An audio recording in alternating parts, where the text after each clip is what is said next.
Now, Chief Keef was only 16 years old when he became the face of one of the most dangerous movements in rap. And for years, everything about his life looked like it was heading toward the same ending as so many people around him. Friends and relatives were dying. People around him kept getting pulled into the criminal justice system. The violence kept getting closer, and Chief Keef himself was constantly in trouble. But eventually, Chief Keef did something that changed the direction of his entire life. He left Chicago. And while he would return years later, he never truly went back to the version of himself the city had known. And this is not to say that Chicago is not a very beautiful city with an incredible history and culture. It is one of the most iconic cities in America and a place that means so much to a lot of people. But for Chief Keef personally, Chicago had also become connected to the streets, death, legal trouble, destructive habits, and a version of himself he needed to leave behind. And to understand why leaving became so important for Chief Keef and how unlikely his transformation really was, you have to go back to before the entire world knew his name.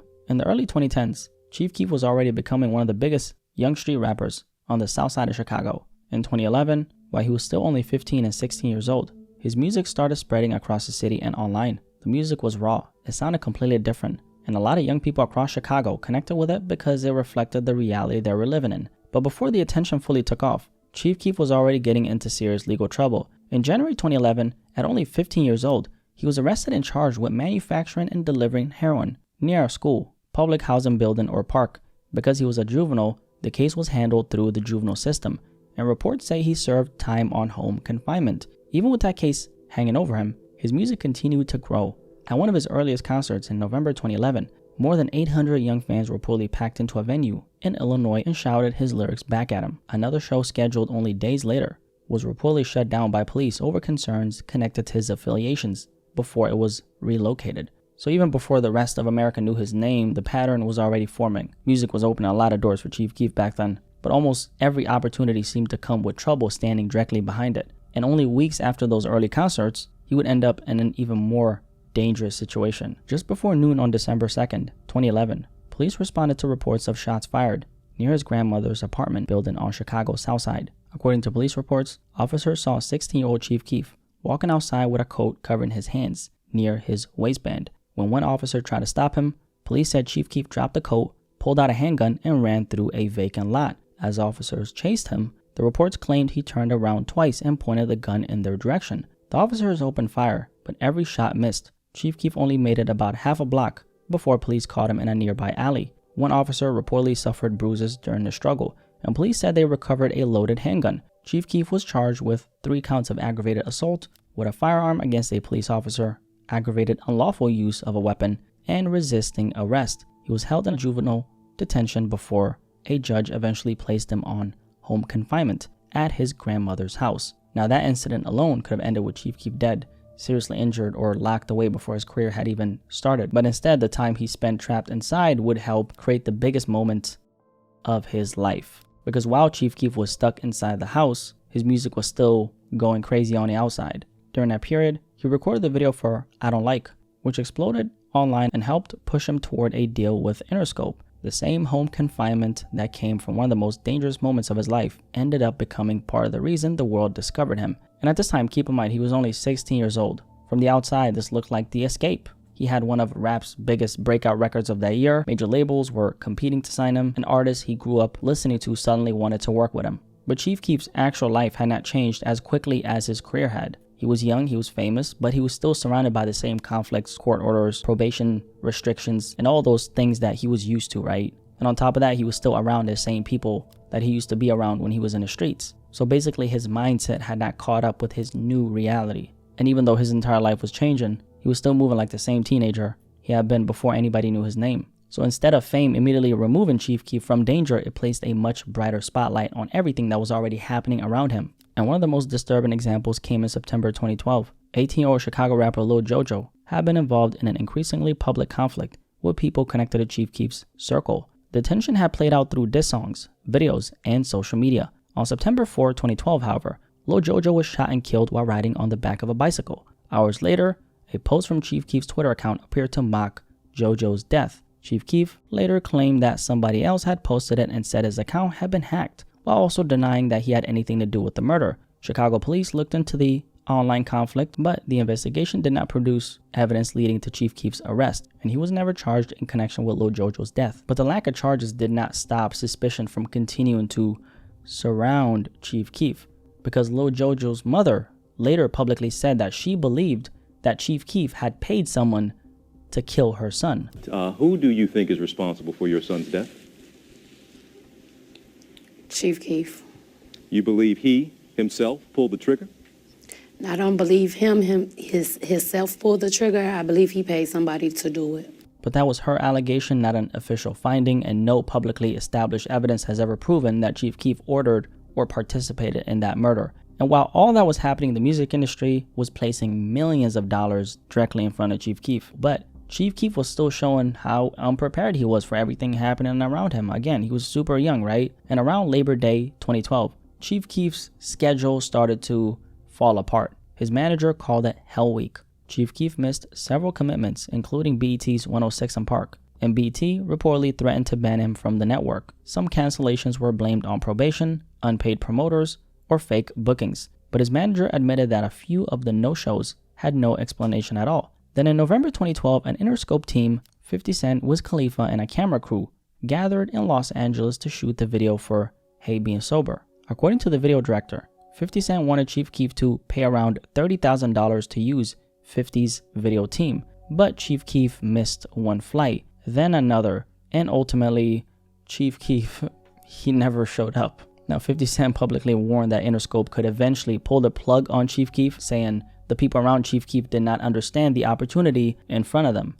And it was one of the clearest signs that Chief Keef's career had grown much faster than his ability to manage it. Sosa at the time had gone from shooting low-budget videos with his friends to leaving 50 Cent, Wiz Khalifa, and an entire label team and a camera crew waiting for him in the Nevada desert. And while Chief Keef was missing a bunch of opportunities professionally, his legal problems were continuing to grow. In December 2012, Chief Keef released his debut album, Finally Rich, featuring I Don't Like, Love Sosa, Hey Being Sober. At just 17, he had officially turned the music he was making in his neighborhood into a real career. But while the album was being prepared, he had already created another serious problem for himself. Earlier that year, Chief Keef had been filmed handling a rifle during an interview at a gun range. The probation connected to his 2011 gun case prohibited him from having contact with any firearms. That meant footage intended to promote his music had instead become evidence that he may have violated the conditions keeping him free. So only a few weeks after releasing the album that was supposed to represent how far he'd come,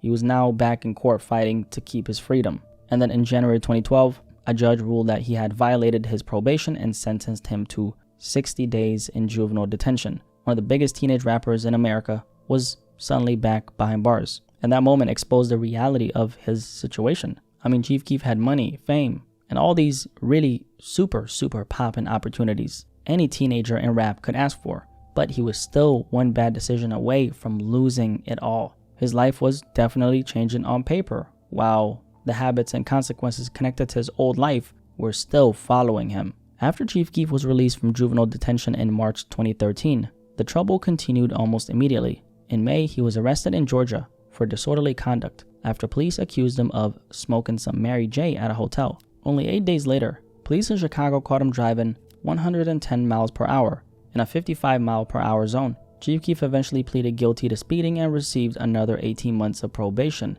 He was also ordered to complete community service, attend traffic school, and submit to random drug testing. But within months, one of those tests came back positive for marijuana. In October 2013, Chief Keef was sentenced to 20 days in jail for violating his probation. He was released early for good behavior, but within weeks, he was back in custody following another violation. This time, the court ordered him to spend 90 days in a rehabilitation facility. Less than 1 year after releasing Finally Rich, Chief Keef was once again being pulled away from his career because of decisions he was making outside the music. Every time he returned home with another opportunity to focus, he seemed to end right back in court, jail, rehab, or another situation that threatened to take everything away. So mentally at this point, Chief Keef had not fully separated himself from the lifestyle and habits that came before his fame. And while these mistakes had only cost him weeks or months of freedom so far, the consequences surrounding him were about to become much more permanent. And in 2014, the temperature around his life completely changed. In March 2014, Chief Keef was arrested in Highland Park after police accused him of driving under the influence of marijuana. while he did not have a valid driver's license. Then only weeks later, something happened that Chief Keef himself would later describe as a major turning point. But this time, the consequences would not be another arrest, probation violation, or short stay behind bars. On April 9, 2014, Chief Keef's cousin Mario Hess, better known as Blood Money or Big Glow, was shot and killed in Chicago. Blood Money had reportedly signed with Interscope only around 2 weeks earlier, meaning his own career appeared to be opening up right before his life ended. Chief Keef later said the death was his biggest lesson, and that it told him, "You gotta grow up." That quote matters because it is one of the clearest moments where Chief Keef himself acknowledged that something needed to change. Fame had not been enough to wake him up.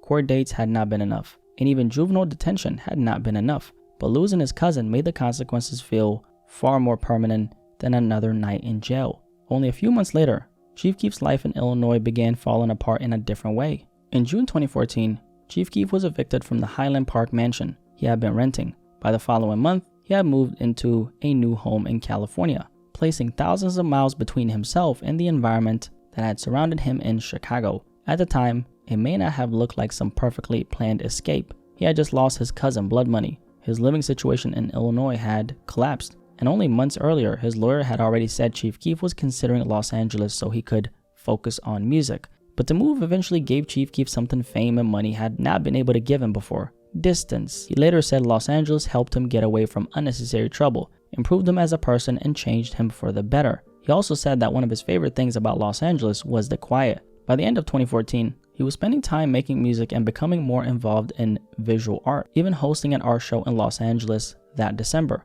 For the first time since becoming famous, Chief Keef had real physical distance from the people, conflicts, and legal problems that had repeatedly surrounded his life in Illinois. But distance did not mean Chief Keef had escaped every consequence of his old life. In October 2014, only a few months after moving to California, he was dropped by Interscope after the label had reportedly begun distancing itself from Chief Keef in the middle of his legal problems and disagreements over delayed releases. Interscope never publicly gave a full explanation as to why they really dropped him. Chief Keef later suggested that Jimmy Iovine and Dr. Dre leaving Interscope had changed the situation for him, but instead of disappearing, he kept releasing music independently and became more involved in producing his own work. Then in July 2015, another loss brought the story back to something much bigger than music. Capo, a member of Glow Gang and someone closely connected to Chief Keef, was shot on Chicago's South Side and later died from his injuries. Soon afterward, the same incident also resulted in the death of a 13-month-old